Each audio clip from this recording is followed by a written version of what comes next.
Hi, this is Mike Quigley from Quigley Attic Mold, and today we're going to talk about attic mold. So first of all, what is mold? Well, molds are part of the fungal kingdom, which also includes mushrooms, wood rots, and yeast. And I'll have a lot of great pictures to show you after this slide. So you've seen a damaged piece of fruit, and it looks like it's like an orange and it has a little bit of white on it and a bunch of spider webs coming out. That's the mycelium. So the mold absorbs the moisture, secretes it back out into a liquid, and then sucks it back up again. It's like that movie, The Fly. If you've ever seen that before, it's along that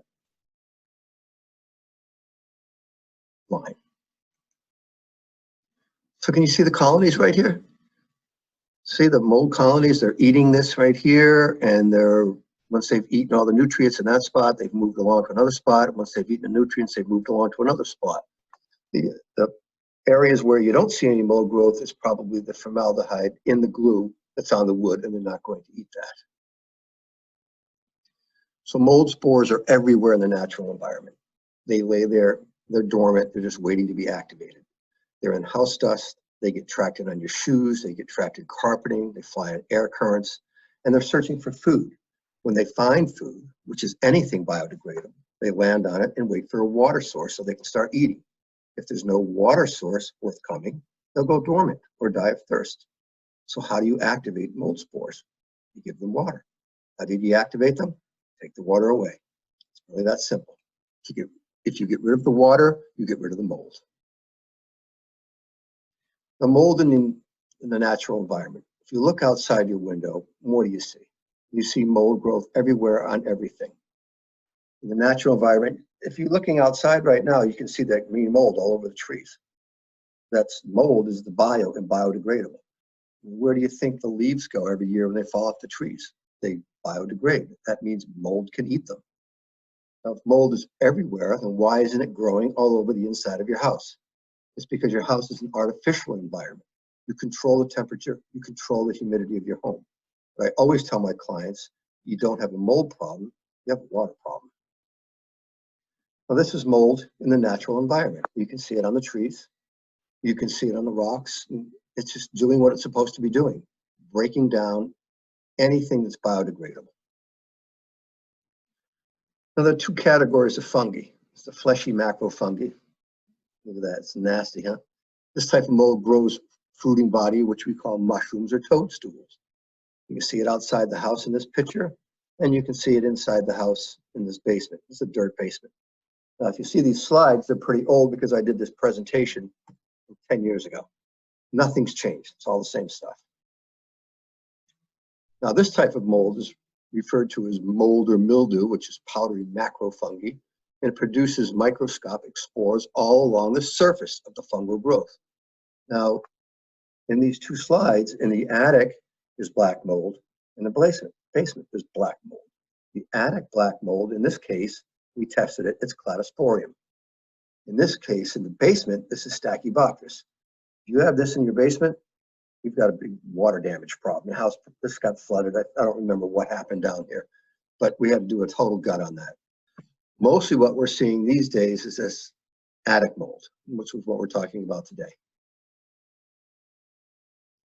So why does my attic have mold? The most common cause of mold growth in the attic is due to condensation forming on the attic sheathing due to excessive water vapor accumulation and a lack of proper ventilation. Note the condensation drip marks from the roofing nails. So if you go up in your attic and you see these dots everywhere, what happened is frost formed on your roofing nails. The sun came up, heated up the roof, defrosted it, and it dripped back down. This is telling you that you have a moisture problem in your attic. So, common conditions leading to attic mold. I made you a list. I left one off here at the bottom. Cooking in showers. I'll show you some slides here in a minute. Gas appliances. If you got a gas appliance, you better be venting that to the exterior of the house. Excess humidity from clothes dryers, fish tanks, plants, wet basements, including open sump pumps, dirt basements, foundation cracks. Efflorescence caused by water infiltration into the basement. That's usually due to improper yard grading. Missing or loose gutters. You've seen this all before. Drain pipes are hanging down. You've knocked off the extensions with the lawnmower, and the water's pooling next to your foundation. As the water pools next to your foundation, it packs the ground down. Eventually, it finds its way into the house. It packs the ground down enough, the corner of your foundation will settle. That's why you have those sloped floors in your older houses. Inadequate ventilation due to blocked, missing, or undersized soffit vents, blocked, missing, or undersized ridge vent, blocked, missing, or damaged soffit vent chutes, which they call rafter baffles now. Leaking ductwork due to improperly installed HVAC systems. You go up in your attic and you can see the HVAC system. It's all wrapped, but some of the seams have come apart, and you can actually see a string of mold right along where all of that ductwork is leaking. Bathroom fans venting into the attic or into the soffit. Kitchen stove exhaust fan venting into the attic. We've seen this. Improperly installed insulation, including missing vapor barriers. Ice dams. Missing attic staircase covers. Open chases around the plumbing. Light fixtures or chimney. Spelling error. A lack of solar drying from trees and shrubs, and I have some good photos of that. Roofing leaks, vent pipe flashings, skylights and chimney flashing leaks, plumbing and heating system leaks. Let's take a look at some of these. Cooking. There's your water vapor. If you don't have an exhaust fan, that's just ending up in the attic. Steam in the shower. If you turn on your exhaust fan in the shower, leave it on after you get out of the shower until there's no more steam in the bathroom. Vent the steam to the outside. We talked about this a second ago. If you have gas, you better be venting that to the outside. This recirculating vent just pulls everything back into the house. You wouldn't bring your gas grill into the house and fire that thing up. There's no difference between that and a gas stove. Natural gas, I have a big beef with this because I see recirculating vents all the time. Very important sources of indoor air pollution. What's the main product of combustion? Water vapor. Where's that water vapor going? It's going to your attic. Vent that outside. Here's a classic. How often have we seen this? Dryer vent into the basement. It looks like that. Or it looks like that with the little stocking on it. And you've seen this before. Or it's got one of those little heat things that has a little slide dually on it. I don't know. You're trying to recapture some of that heat in your basement. Don't do that. And this one had to make me laugh. You see that? How are you going to clean that? Who came first? The vent guy or the deck guy? But they've blocked this vent off. You can see you can't do anything with it. And this one here, of course, has not been cleaned. Big source of dryer vent fires. In that previous slide, you saw a plastic dryer vent. You don't want to use those. It needs to be a metal vent with no screws in it. Metal seams all taped together. And typically, I believe the code is not more than 21 feet long, subtracting 3 feet for each bend. Fish tanks, you got some of those in your house? How about a bulkhead door that doesn't quite seal tightly? Now this one here, you just gotta look at this. So you got a sump pump, he's got water in the basement. So he tied that sump pump into his sewer line, filled up the septic tank, and it backfilled into the basement, and now he's got a basement full of sewer water. You can't dump a sump pump into the septic tank, and you can't dump it into the town sewer. So don't do that. And I don't even get this. You got a sump pump opening right here, and you have a dehumidifier right next to it. So that's evaporating. The dehumidifier is picking up that evaporating water and dumping it back into the hole. Wonders why the dehumidifier doesn't shut off.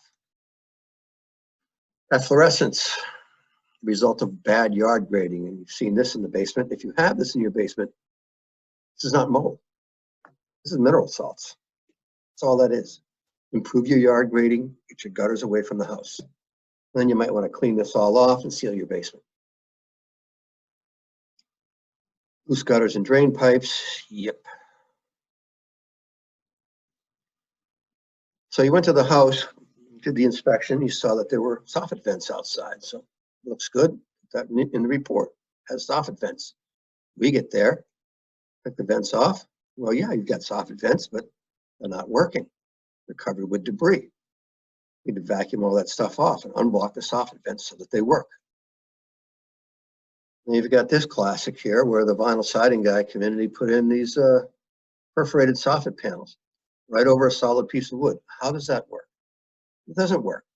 You have to take those panels off, cut the wood open like I have in this picture here, panels back on, fix the problem. Ridge vents. How many times have we seen this roll vent on a house? They don't work. They never worked. And they certainly don't work at all if you didn't cut the other side of the ridge. That has to be done. Or if this is a brand new roof on the right side, you can see what the roofer did. He used a roll vent,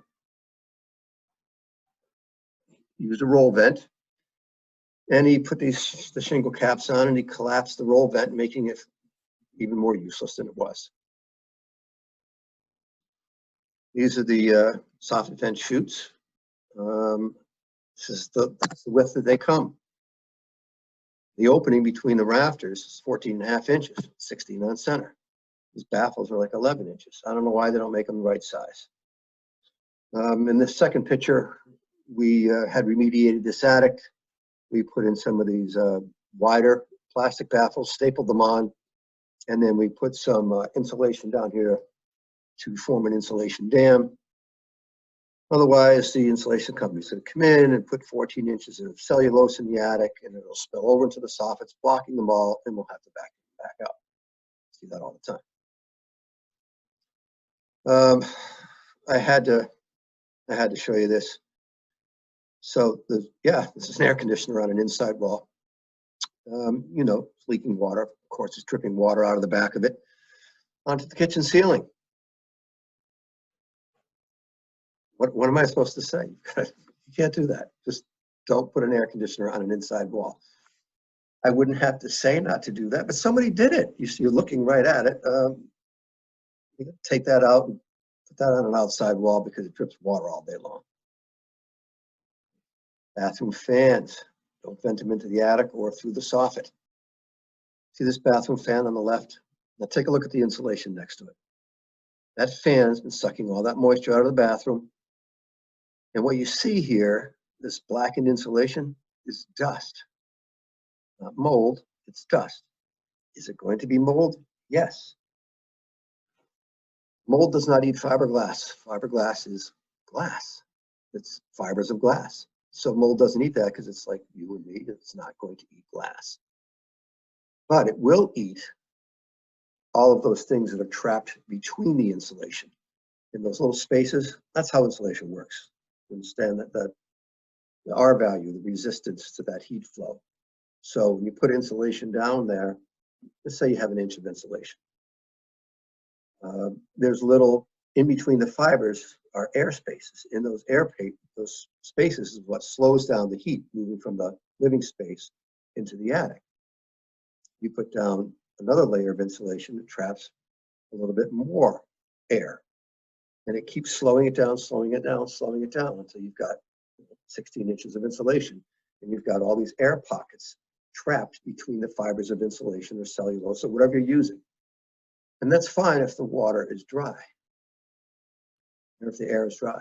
But what if the air is damp? So now you're trapping layer upon layer upon layer of moisture in the insulation. So the more insulation you put into your attic, more water vapor is being trapped. So when the sun comes up, it starts to bake the attic, well, it starts to release that water vapor. Now in an older house with a little bit of insulation, the gable vent would handle that. The newer houses, they started putting in the ridge vents, which we already talked about. They don't work most of the time. You have to put a better ridge vent on, which we'll get into a little bit. But the more insulation you have, the more ventilation you must have. You cannot do one without the other. In the second picture here, you have the exhaust fan going into the soffit. And you see the mold right here, right above it, because it's just getting sucked right back in. It should make perfect sense, but you know, blow moist air into an intake area that pulls it right back into the house. Now here's an illustration of that. Bathroom fan venting out right here. There's two of them side by side. Goes right around here, right around the gutter, gets sucked into this Hicks vent. Gets over the gutter. If you have these vents, you're not supposed to have a gutter. We told you that before. These are over the gutter soffit vents. Vents that are mounted over the gutter, but you're not supposed to have a gutter because the gutter fills up with water and evaporates and gets sucked into these vents. So if you have these, you're really not supposed to have a gutter. They weren't designed to be used with gutters. I'm not going to tell you to take your gutters back down, but I would recommend that you vent your exhaust fans through the roof and put in a strip of soffit vents to help alleviate some of this problem. If you don't keep your gutters clean and they fill up with water and leaves, the sun hits them and they start to steam up, it's just going to get sucked back into the attic. You'll have to make that decision whether you want to keep the gutters, change that vent out when you do the roof. I would probably take that off when I re-roof the house and put the soffit vents in. Excessive insulation. See this pile of insulation on the left? I don't know what they were doing, but if you look just behind it, you can see all that mold growth forming in the back there. It's all black mold. That's too much insulation. Vapor barriers are upside down. And of course, this is Eufy. You don't see too much of that anymore, but I do see a lot of spray foam. Contaminated insulation. Well, let's see. Sometimes I'm asked, do I need to remove the insulation from my attic? And I would say, well, let's take a look at the insulation. There's a dead thing. I don't know what it is. It might be a squirrel. Who knows? It's another dead thing next to what it looks like. And you've got all this other contaminated insulation. This is from bats. So if you're going to have an energy company come out and they're going to add more insulation to your attic, you want to cover that up? Probably not. They don't take the insulation out. We do.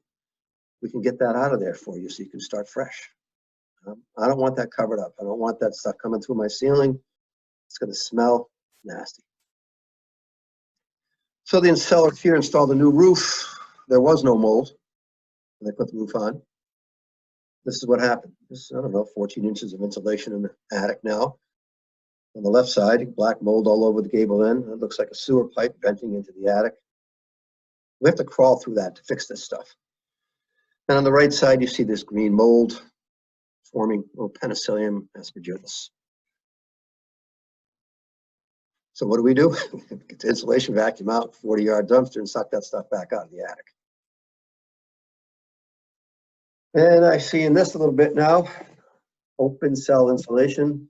Don't use it in the attic. Look at that, that's a mess. What do you do about that? If you're going to use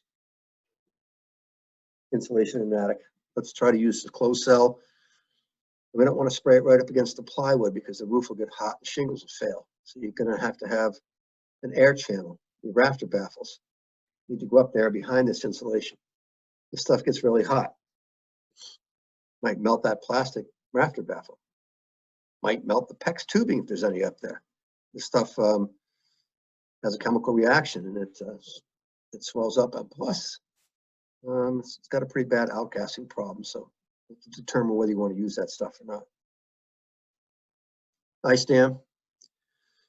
So we know how these are formed. Air is escaping into the attic, warm air.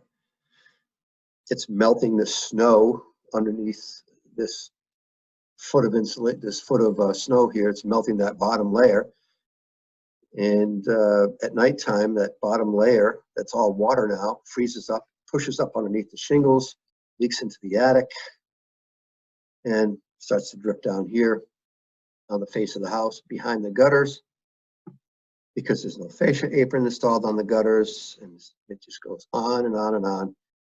I can chase this stuff down all day long, one thing after another. Just try to solve as many of these problems as we can. Attic staircase cover. You should get one of these. Don't leave this open. Look at the size of that hole. You're spending a lot of money on insulation in your attic. Why would you leave a hole this big in your attic? What's the second problem? The home inspector could see this right away. There's a floor, needs guardrail. You can't just leave that open like that. Somebody's gonna walk around that up in that attic, back through the hole, fall down there, get injured. Yeah. Did a pretty nice job of wrapping that ductwork in the background. So guardrail, attic staircase cover. Air seal the openings. This is a problem I see all the time. It's not done. They come up and they'll get the cellulose, spray it all over your attic, and they won't seal these openings. And so now we talked about this warm, moist air from the basement and from the living space coming up into the attic. Well, this is where it comes up. Before you add all that insulation in your attic, you need to search around, find these openings, and foam them up. Go get some foam. Go to the hardware store and buy some foam. Any kind of foam, doesn't matter to me.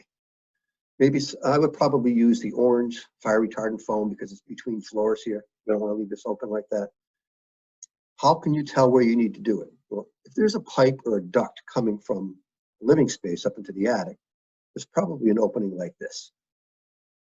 If you see blackened insulation anywhere in the attic, that's a place where the air is escaping into the attic.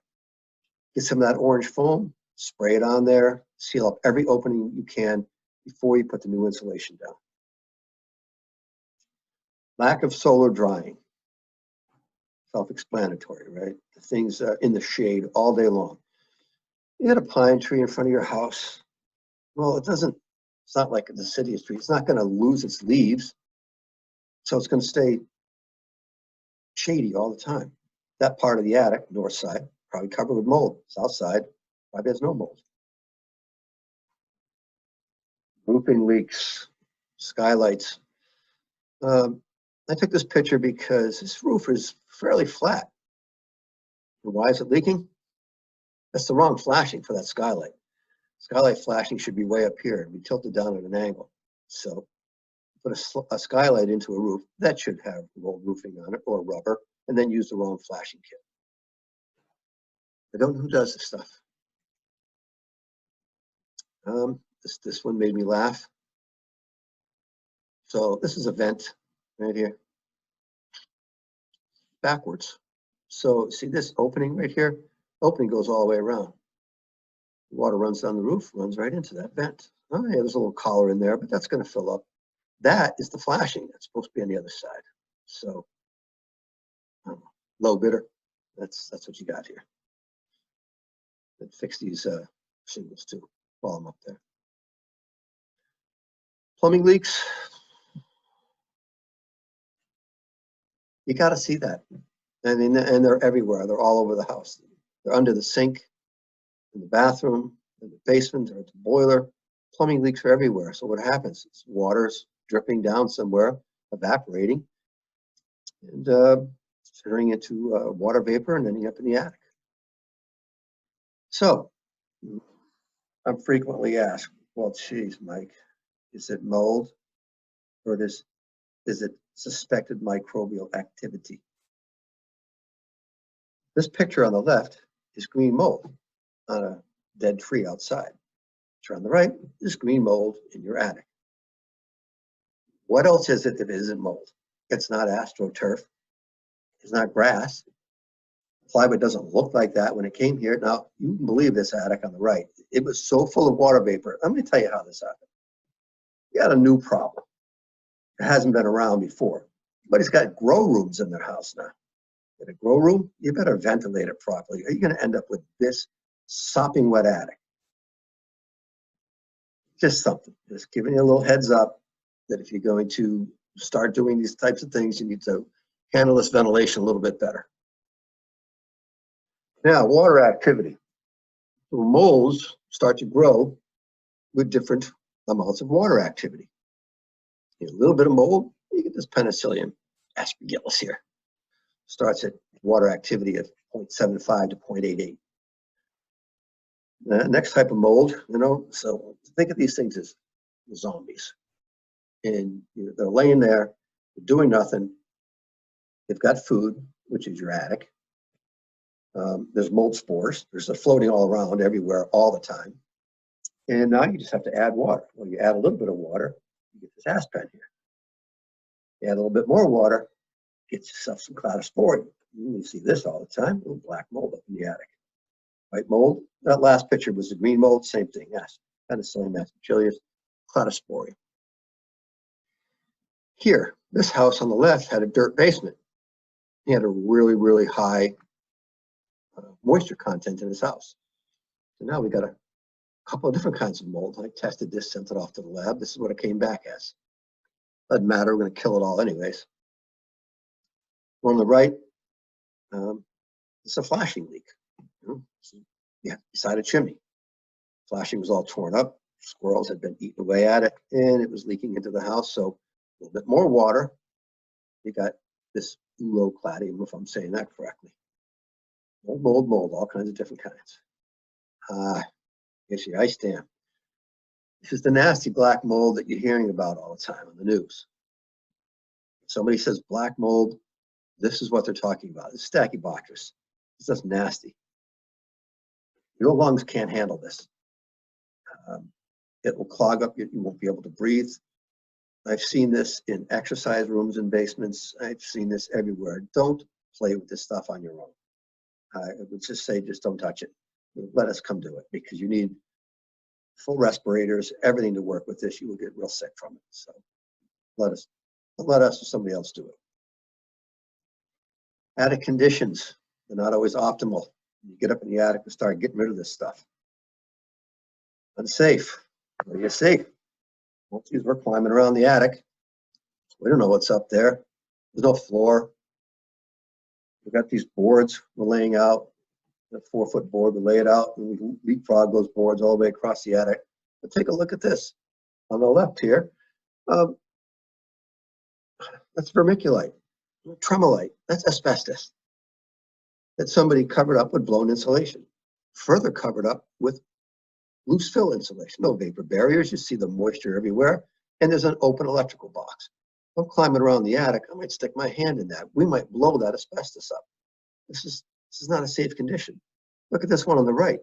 There's knob and tube wiring. It's not even capped.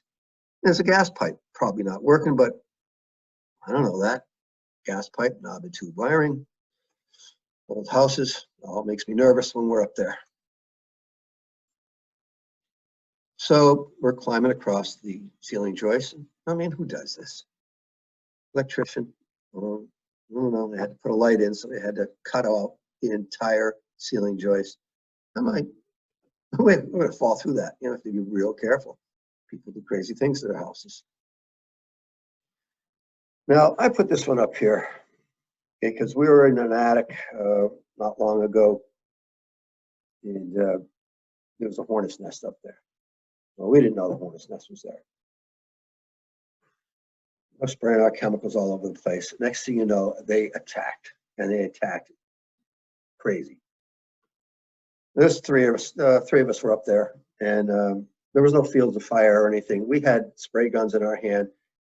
We were just everywhere. We're spraying each other in the face. Of course, we had masks on and everything. We're spraying these things. They're coming at us. So, it's not like you take that area, I take that area. No, it was pandemonium. I have my walkie-talkie, and I click on it. I go, like, yo. My ground guy's like, what? And I like, bees. And he goes, okay. And the next thing I know, he's running up the staircase. There's a scuttle. Well, these bees are everywhere. He doesn't have a suit on. We do. So he opens up the scuttle, and he just starts lobbing in cans of bee spray. That's great. They lobbed right in and sunk right to the bottom of the 14 inches of blown-in insulation. It was around this stuff. Well, we dug out the cans, and we start spraying. And then all of a sudden, the attic goes black. We got spray guns in one hand, we got bug spray in the other can, and there's the lights went out. So, yo, what? We got no lights. I got it. He goes down the basement and turns the breakers back on. In the meantime, we don't know if we're getting attacked because we can't see anything. So the lights come back on. All hornets are swarming around, and we're trying to take them down like the Red Baron, one hornet at a time. So not optimum conditions in the attic sometimes.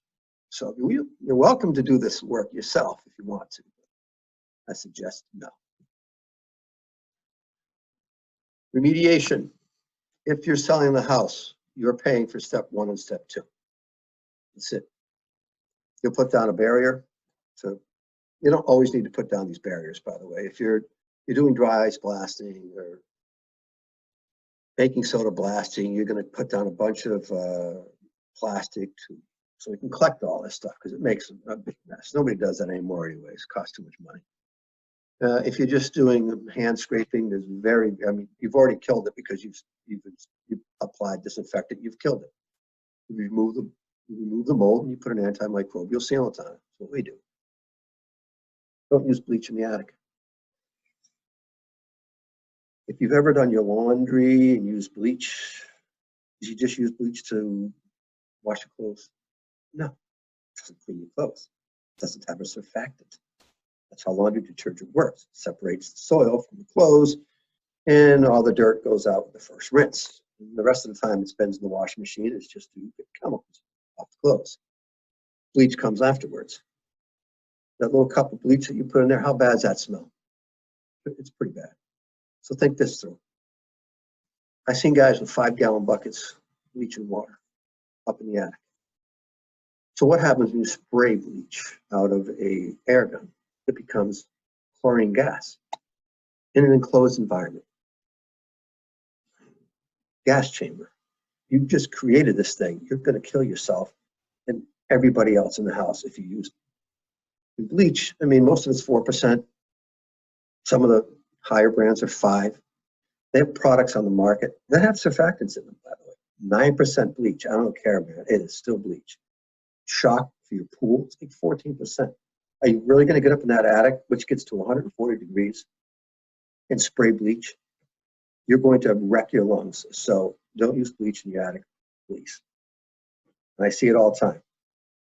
Client says, I spent 6 months scraping that bleach away. Yeah? How's your inhalers? Because your respiratory, your lungs are wrecked. Now you can't. It's not fixable. Anyways, so we apply disinfectant specifically made for this. We use Shockwave. It's made to soak in to the wood and kill the root system. Funny thing about the bleach is that the bleach evaporates and the water soaks in to plywood, feeds the root system, and then 6 months later you got more mold than you had before. So don't use that. Why do we put a sealant on? Mold remediation of any type does not remove all the stain. There's always going to be some black stains from enzymes up in your attic, left over, or from tannins in the wood. People don't want to see that. They think there's still mold up there. We used to use a clear sealant after dry ice blasting, but sometimes it still looked like that there was mold growth.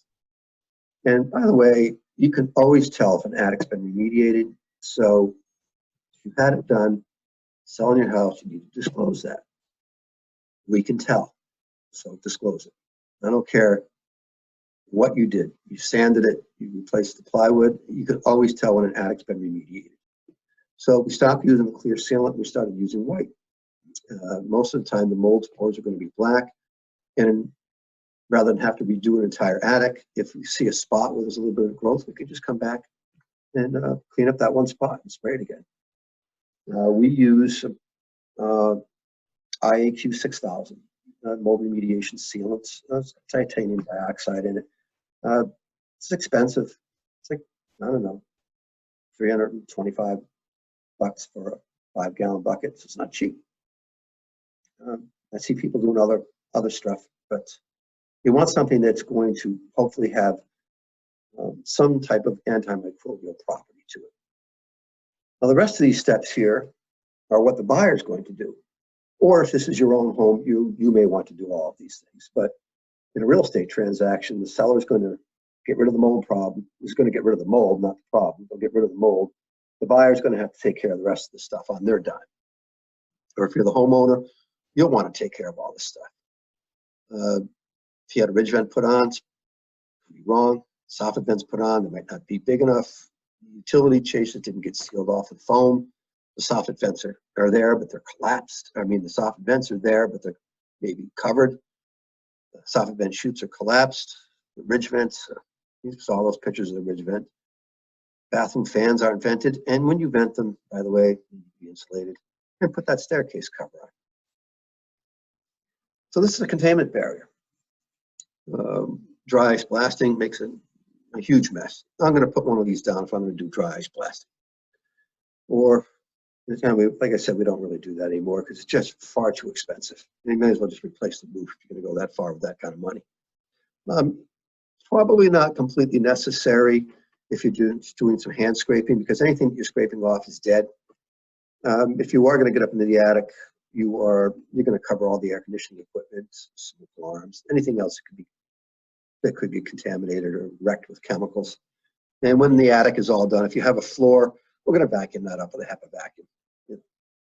When we set this whole thing up, we're trying to get some negative air pressure. Not always easy. I mean, if you got a gable vent on the house, good for us. We can just get negative air pressure right through the gable vent. Optimally, almost every single attic mold remediation job I do, I get up in the attic, it needs a ridge vent. It's got the wrong vent. You have a roll vent, or they didn't cut the vent. So we create the negative air pressure by removing the existing ridge vent that's up there, or taking off the caps and cutting that opening so that we can get some negative air pressure. That way, while we're working, everything gets sucked out the top of the roof. And at the end of the day, when we're done with all of our work, we'll put the new ridge vent on, put the new caps on, and most of the time, it's going to solve almost all of your problems.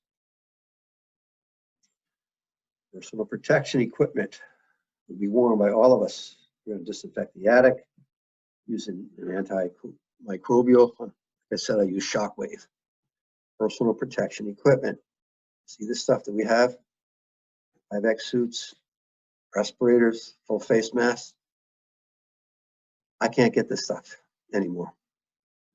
If you are in the health industry or somebody that needs this kind of equipment, by all means, I want you to have it. First responders, I want you to have it. The people that bought all this stuff up at the box stores and brought it all home, stuck it on their shelf behind the 55 rolls of toilet paper and whatever else they have there. Those masks that you see our guys wearing here, they have to fit your face. They're all different sizes. And those respirators that guy's got on there, they have an expiration date. So more than likely, you have expired respirators and a face mask that doesn't fit you. You have a beard, you can't wear a face mask because it doesn't fit to your face.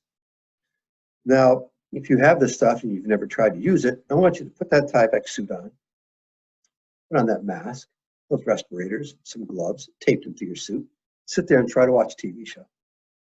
About 10 minutes, you'll have a panic attack from the claustrophobia. You'll never wear that thing again. And when this virus is all over, you're just going to throw it all away. In the meantime, there are people that need this stuff. So if you're hoarding it, could you give it all back? Remove mold. You can see we have a plastic containment barrier down here. This has all been sprayed, and we're just removing this all. Yes, it is labor intensive. These are scrub brushes on the end of a pole, and we are actually scraping this stuff off. Now, what you're trying to do is get off all of this surface loose mold. The staining that's left behind, this dark staining, you can read this right here, are due to enzymes. Since the molds don't have stomachs, they secrete enzymes into the materials to digest. These enzymes are responsible for the dark staining that accompanies mold growth. That staining all doesn't have to be removed, but the mold does. You could cut that plywood almost all the way through. That stain would go, probably sink all the way in there. What you're trying to do is kill off the root system, and that's what the disinfectant does. Where you would see this type of staining in your house would be on hardwood floor. Pet stains. You've come in, you've had your floors refinished, they can't get that black stain out. You just can't get it out. It's going to stay there. But in this case, the mold is dead before we put the sealant on. Well, this is the sealant that we use. Like as I said, it's IAQ 6000. And my guys up there, Tyvek suit, respirators, putting this stuff on, it looks beautiful when it's all done. It's like a living space up there. have our light attached right to it. We try to get every little spot that we can get and make the attic real nice. That helps to prevent new mold growth. Again, this is not an easy job. And on this particular day, you can see that we're wearing the P100 filters. When you're spraying, you don't want those filters. You want the ones that we are wearing, the big cartridge filters. These are great for mold remediation, but not for application of chemicals and spraying. We were trying to finish this job, and that's all we had, so we screwed these on and finished it up. But normally we wouldn't be doing it that way. Now, one of my guys here is wearing his respirator on the outside of his mask. My other guy here is wearing the respirator with the suit. I mean, the suit is covering. That's the way I would prefer to wear it, where the suit is covering over all of your gear, and this whole thing is taped in place. And you know, knee pads, boots. It's hot. It's just not an easy job to do, guys. This house here, the insulation was so contaminated. This house had been previously remediated with the wrong ridge vent on. They didn't cut soffit vents in. It blew in insulation. We had to get that insulation vacuum out, suck all the insulation out of there, basically start all over again. We sealed this all up. We put in soffit vents. We put in ridge vent. After this all dries, we'll put in rafter baffles. We'll put in our own insulation dams because, you know, unless they say they're going to put insulation dams in when they come do the insulation, we're going to do it to make sure it gets done. If you get the right company, they'll foam everything properly. All those chases, they'll do what they're supposed to do. But this is a good starting point. You start all over again right here. You won't have that nasty attic smell that you get sometimes in an old house. That smell, by the way, is dead things. Urine, feces. If you can get the insulation out, I know you're not going to if you're selling the house. It's the buyer's responsibility.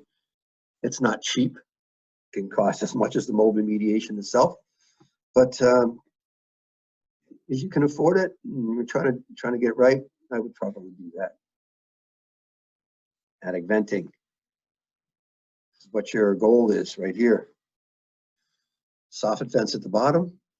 Little rafter baffles that we put in there, keeping the insulation from hitting the plywood because you want that airflow in a properly working ridge vent.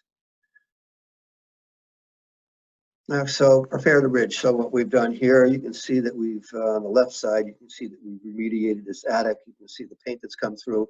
We're pulling off the roll vent that somebody just put on there. Back off. And then we're going to go back, and on the right side here, we're going to cut this attic opening out. I like to go about 1.25 inches. The old rule was 3/4 of an inch on each side of the ridge and 3/4 of an inch on each side of the soffit. But that's net-free ventilation. It's not net-free means there's nothing covering it. When we put the ridge vent on there, something's covering it. It slows that down. So that doesn't work. As soon as you put soffit vents on and ridge vent on, it makes that space smaller. It doesn't have 18 square inches of net-free ventilation that you need at the top. 9 on this side, 9 on this side, 9 on each of the soffit intakes. That's the should have a balanced ventilation system to pull everything out. So cut that bigger. 1.25 inches would be good. You don't have to worry about leaking. That ridge vent's got a baffle on each side. I've never heard of one leaking before. So this is what we do. We've got this all cut out. We've got the attic remediated. We're using this shingle vent 2, hard plastic vent. It doesn't collapse. You can see the blue insect screen. Then you just put caps right over that vent.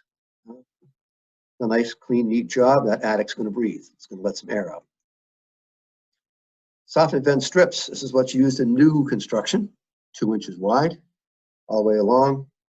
And you put the soffit, the wood soffit panels over the edges of this. If you are doing a rehab job like we're doing most of the time, you can't get those strips in there. So we use these. And this is real nice. You just lay this all out with a couple of feet, 2 or 3 feet apart, depending on what the application is. And you cut this out. Cuts don't even have to be that neat. Hack them out with a Sawzall or a skill saw. And then you just screw these vents right over the outside. Done. provides the adequate amount of intake ventilation that you need. Bathroom fan exhaust. We talked about this earlier. Vented through the roof. Picture on the left, they vented it through the roof. They didn't insulate the hose. So go back, insulate the hose. They sell this stuff. You buy it at any big box store. The roof cap that we're using right now actually sticks up much higher than that. And the insulation, 4-inch insulation comes in boxes. So I don't know, 25 feet. So do it yourself. Just disconnect that one, put the other one on. Do it yourself job. So is that spray foam. Attic staircase cover, the one on the left is what you would expect to get out of a box. Better than nothing, not the best. One on the right, it's got a hinge on it, has a little bit more R value. You can see somebody put a handle on it, real nice job. You can buy great staircase covers online. Attic Vent, I think, makes one, unzips like a suitcase. This is a big area right here. Sometimes I see these over the basement stairs. You're going down the basement stairs, you open that staircase, it's sitting on the basement stairs. You're like, man, that's a long way to fall. I'm glad they don't do that anymore. So thank you. So this was a presentation on attic mold. I hope I've covered most things. The next time out, we'll talk a little bit more about basement mold and about indoor house mold.